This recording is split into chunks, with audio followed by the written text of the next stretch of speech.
Hi friends, ఈ వీడియోలో idea 2 final script episode 7 discuss చేయబోతున్నాం. యాక్ట్ 3, యాక్ట్ 1, యాక్ట్ 2 అయిన తర్వాత యాక్ట్ 3 ఎలా రాయాలి, ఏం చేయాలి అనేది మినిమం అవగాహన ఉండాలి.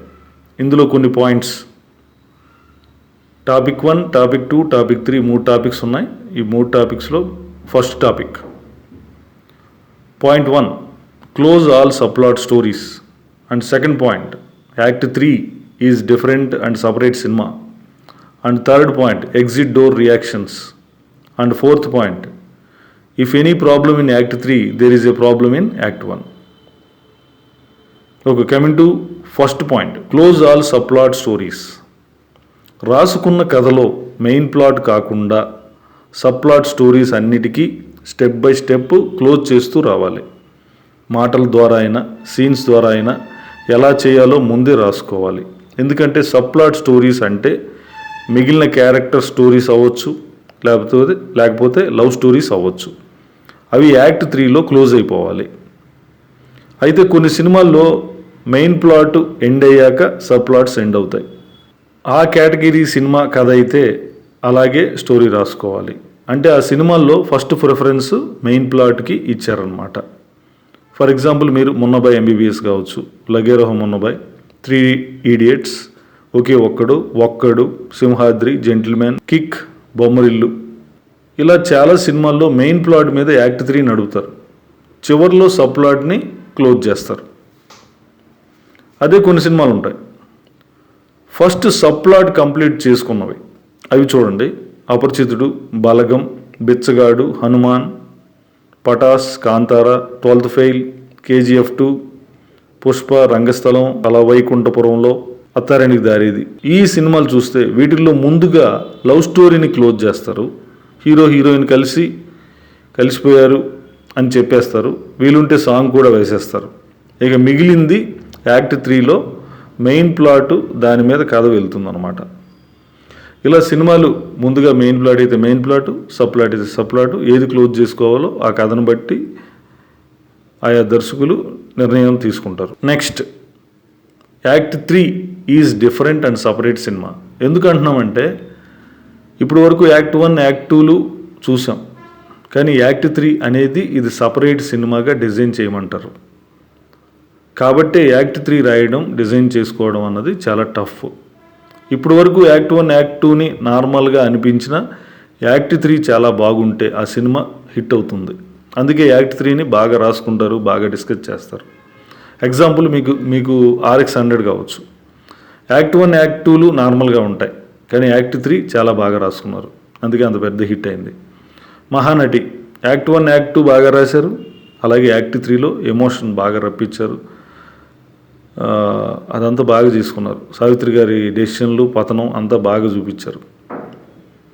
నెక్స్ట్, బలగం, యాక్ట్ 1, యాక్ట్ 2 బాగానే నడిచింది, కానీ యాక్ట్ 3 హై ఎమోషనల్ అయింది.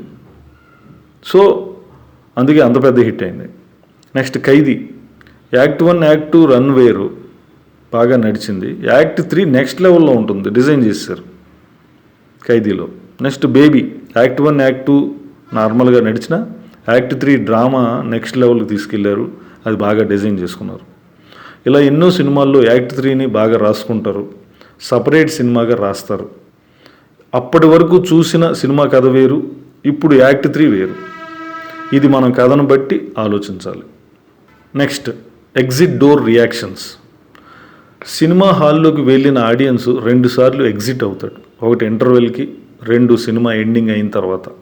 సో ఈ 2 ప్లేస్మెంట్స్లలో సినిమా బాగుంటే అవి కూడా హిట్ అవుతాయి. అంటే ఇంటర్వెల్కి ఒకసారి బయటకు వస్తాం, ఎండింగ్కి ఒకసారి బయటకు వస్తాం. చాలా సినిమాల్లో ఇంటర్వెల్ని, ఎండింగ్ని అలా బాగా డిజైన్ చేస్తారు. అక్కడ RR పెంచి, బ్యాంగ్ ఇచ్చి హడావిడి చేస్తారు. దాంతో ఆడియన్స్ బయటకు వెళ్తూ హిట్ అంటారు, బ్లాక్ బస్టర్ అంటారు. ఇదే ఎగ్జిట్ డోర్ రియాక్షన్స్. ఇది షోలే సినిమా నుండి మొదలైంది. ఇది రాజమౌళి గారి సినిమాల్లో చాలా ఫాలో అవుతారు. రాజమౌళి గారి సినిమాలు ఏదైనా చూడండి, ఇంటర్వెల్ బాగుంటుంది, క్లైమాక్స్ బాగుంటుంది. అంటే 2 క్లైమాక్స్లా సినిమాని తీర్చిదిద్దుతారు ఆయన. ఇలా వాటిల్లో ఎగ్జిట్ డోర్ రియాక్షన్స్ చాలా బాగుండటం వల్ల ఈ పెద్ద హిట్ అయ్యాయి. మీరు చూస్తే అఖండ కావచ్చు, లెజెండ్, కాంతారా, కేజీఎఫ్, గబ్బర్ సింగ్ ఇలాంటి రీసెంట్గా మన వచ్చిన కల్కిలో కూడా ఇది గమనిస్తాం. అంటే ఎగ్జిట్ డోర్ రియాక్షన్స్ చాలా బాగా వస్తాయి.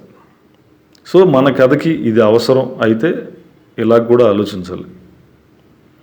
Next 4th point, Billy wilder తన రూల్స్లలో యాక్ట్ 3లో ప్రాబ్లం ఏదైనా ఉంటే మీరు వెళ్ళి యాక్ట్ 1లో ప్రాబ్లం ఉంది చెక్ చేసుకోమని అంటాడనమాట. If there is a problem in act 3 then you have a problem in act 1.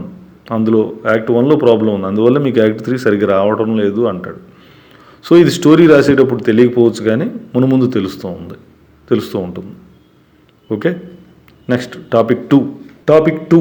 First point, designing of pre climax to climax. And second point, twists, revealings and final sequences. Next third point, tickling clock appears or time and tension element. ఈ 3 టాపిక్లని మనం topic 2లో discuss చేయబోతున్నాం.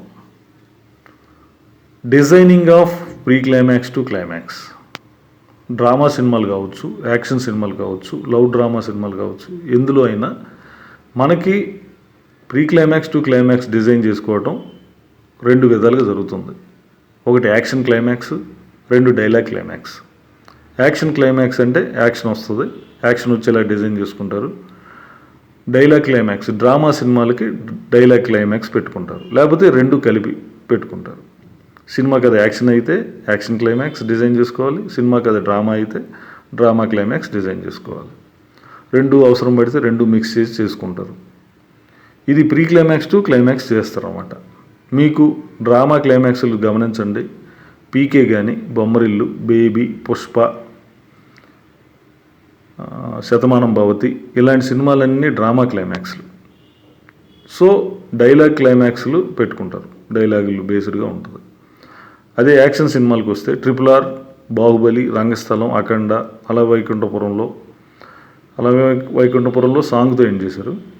So ఇవన్నీ action క్లైమాక్స్తో పెట్టుకుంటారు. Next variety క్లైమాక్స్లు, audience expect చేయని క్లైమాక్స్లు, ఊహించలేనివి కూడా కొంతమంది డిజైన్ చేసుకుంటారు. సైరత్ కావచ్చు, పిజ్జా కావచ్చు, ఇలాంటి చాలా సినిమాలు ఉంటాయి, మీకు కూడా తెలిసి ఉంటాయి చాలా. So pre climax to climax ఎలా డిజైన్ చేసుకుంటున్నాం అన్నది చాలా ముఖ్యం. Next twists, revealings and final sequences. For example crime suspense లేకపోతే థ్రిల్లర్స్ ఇలాంటి వాటిల్లో ఆ జానర్లకు తగినట్టు ట్విస్ట్లు, రివీలింగ్స్, ఫైనల్ థ్రిల్ సీక్వెన్సెస్ బాగా రాసుకోవాలి. ఇది గ్రిప్పీగా ఉండేలా రాసుకుంటారు. మీరు ఆల్మోస్ట్ అన్ని క్వశ్చన్స్కి ఇక్కడ ఆన్సర్ చెప్పేయాలి అనేలాగా ఆన్సర్స్ అన్ని క్వశ్చన్స్కి. ఇప్పుడు ఆడిటోరియం అన్ని చాలా క్వశ్చన్లు వేసి ఉంటాం ఫస్ట్ హాఫ్ నుంచి సెకండ్ హాఫ్ వరకు ఈ జానర్ సినిమాల్లో. ఆ క్వశ్చన్ ఆన్సర్లన్నీ చెప్పేసుకుంటూ వెళ్ళాలి. మీరు రాక్షసుడు కావచ్చు, మసూద, అనసూయ, అన్వేషణ, ఏజెంట్ సాయి శ్రీనివాస్ ఆత్రేయ, పొలిమేర 1, 2, విరూపాక్ష ఇలాంటి సినిమాలన్నీ గమనిస్తే ఈ ట్విస్ట్స్, రివీలింగ్స్, ఫైనల్ సీక్వెన్సెస్ చాలా గ్రిప్పీగా చేసుకుంటారు యాక్ట్ 3లో. Next third one, tickling clock appears or time and tension element. అంటే టైం తగ్గిపోతూ ఉంటుంది, టెన్షన్ పెరిగిపోతూ ఉండాలి. అప్పుడే ఇక్కడ విషయం ఉంటుంది, ఆడియన్స్ ఇంట్రెస్ట్ లెవెల్ ఉంటుంది, హోల్డ్ అవుతారు. సమస్య తీరకపోవడం లేదా సమస్య ఇంటెన్సిటీ ఇంకా పెరగడం, కాన్ఫ్లిక్ట్ పెరగడం, ఏం జరగబోతుంది అనే వెయిటింగ్, ఆ టెన్షన్ బాగా ఇక్కడ రావాలి. టైం తగ్గిపోవాలి, టెన్షన్ పెరగాలి. అది ఇక్కడ డిజైన్ చేసుకోవాలి. Next topic 3. టాపిక్ 3లో 2 పాయింట్స్ ఉన్నాయి. Completing story circle first point. Second point, think about opening and ending. So cinema ఎండింగ్కి వస్తుంది అంటే లాస్ట్ ఇంకా 5 minutes 1 minute అలా ఉంటుంది, లాస్ట్ ఉంటుంది. ఆ సినిమా ఎండింగ్ ఏం చేస్తారు? సో సినిమా ఎండింగ్ ఏం చేయాలి, ఏం ఆలోచించాలి అంటే first point, completing story circle. అసలు కథ ఎక్కడ ఎత్తుకున్నాం, కథను ఎక్కడ ఎండ్ చేస్తున్నాం, ఇది చాలా ముఖ్యం. కంప్లీటింగ్ స్టోరీ సర్కిల్ అవ్వాలి అంటే బాగా ఆలోచించాలి. అలా అయ్యిందంటే అదే పరిపూర్ణమైన కథ. అంటే హీరో లక్ష్యం కంప్లీట్ అవటం, కథా ప్రయోజనం నెరవేరటం లాంటివి అన్నమాట. కంప్లీట్ అవుతుంది. ఇప్పుడు ఫర్ ఎగ్జాంపుల్ మీకు అపరిచితుడు కథ ఎక్కడ స్టార్ట్ అయింది? కథ చిన్నతనంలో కరెంట్ షాక్ కొట్టి చెల్లెలు చనిపోవడంతో స్టార్ట్ అయింది. ఆ కథ ఎక్కడ ఎండ్ అవుతుంది? ఆ కరెంటు జాబ్ చేసేవాడిని చంపడంతో కథ కంప్లీట్ అవుతుంది. కావాలితే చూడండి. నెక్స్ట్ భారతీయుడు కథ ఎక్కడ స్టార్ట్ అయింది? కూతురు చనిపోవడంతో కథ స్టార్ట్ అయింది. అక్కడ నుండి కొడుకుని చంపడంతో కథ కంప్లీట్ అయిపోతుంది. అంటే కూతురుతో స్టార్ట్ అయిన కథ కొడుకుతో ఎండ్ అయిపోయింది. సినిమా కథ ఎక్కడ స్టార్ట్ అవ్వడం, మెయిన్ కథ ఎక్కడ స్టార్ట్ అయిందో ఇక్కడ గమనించుకొని రాసుకోవాలి కథని. నెక్స్ట్ జైలర్ కొడుకు మిస్ అవడంతో స్టార్ట్ అయింది కథ, కొడుకుని చంపడంతో ఎండ్ అయిపోయింది కథ. నెక్స్ట్ జెంటిల్మెన్ స్టూడెంట్ వినీత్ అదే ఫ్రెండ్ వాళ్ళ మదరు చనిపోవడంతో స్టార్ట్ అయిన కథ యూనివర్సిటీ పెట్టడంతో వాళ్ళ ఫోటోలతో ఎండ్ అవుతుంది కథ. అలాగే రంగస్థలం అన్న ప్రేమతో మొదలైంది కథ, అన్నను చంపిన వాడిని చంపడంతో కథ ఎండ్ అయిపోతుంది. నెక్స్ట్ ఖైదీ కూతురు అనాథ శరణాలయంలో కథ స్టార్ట్ అయింది, ఆ కూతురు తండ్రిని కలవడంతో కథ ఎండ్ అయిపోయింది. సో సినిమా ఓపెనింగ్ అని కాదు, అసలు కథ ఎక్కడ స్టార్ట్ అయింది, ఆ కథ ఎక్కడ ఎండింగ్ అయింది, సర్కిల్ కంప్లీట్ అయిందా లేదా, అలా ట్రీట్మెంట్ రాసుకున్నామా లేదా అన్నది మనకి చాలా ముఖ్యం. ఇది చాలా సినిమాల్లో జరగవచ్చు, కానీ నేను కొన్ని ఎగ్జాంపుల్స్ నేను చెప్తున్నాను అంతే. Next there is a correlation between opening and ending. Cinema ఓపెనింగ్కి ఎండింగ్కి ఒక్కోసారి కోరిలేషన్ ఉంటుంది. Opening shot and ending shot అంటారు. ఇప్పుడు సత్యలో మీరు ఓపెనింగ్ చూస్తే ముంబైకి సత్య రావడంతో స్టార్ట్ అవుతుంది కథ. నెక్స్ట్ ముంబై నుండి పారిపోదామని సత్య వెళ్తూ చనిపోవడంతో ఎండ్ అయిపోతుంది కథ. నెక్స్ట్ దళపతిలో ట్రైన్లో తల్లి ఒక బాబుని వదిలేస్తుంటే సినిమా స్టార్ట్ అవుతుంది. ఆ తల్లి బిడ్డ రజనీకాంత్ వాళ్ళ మదర్తో కలవడంతో ఆ సినిమా ఎండ్ అయిపోతుంది. కావాలితో చూడండి లాస్ట్ షాట్. అలాగే గ్లాడియేటర్ సినిమాలో కానీ మీరు గమనిస్తే, ఫారెస్ట్ గంప్లో కానీ ఇలాంటి సినిమాలు గమనిస్తే, ఆస్కార్ మూవీలు గమనిస్తే సినిమా స్టోరీ స్టార్టింగ్కి ఎండింగ్కి కోరిలేషన్ ఉండేలా చూసుకుంటారు. గ్లాడియేటర్లో ఆ పాత్ర వేసిన ఆ మ్యాక్సిమస్ నడుచుకుంటూ అలా పొలాల్లో వెళ్తూ ఉంటాడు, అలా చేతులు తాగుతూ వెళ్తూ ఉంటాడు.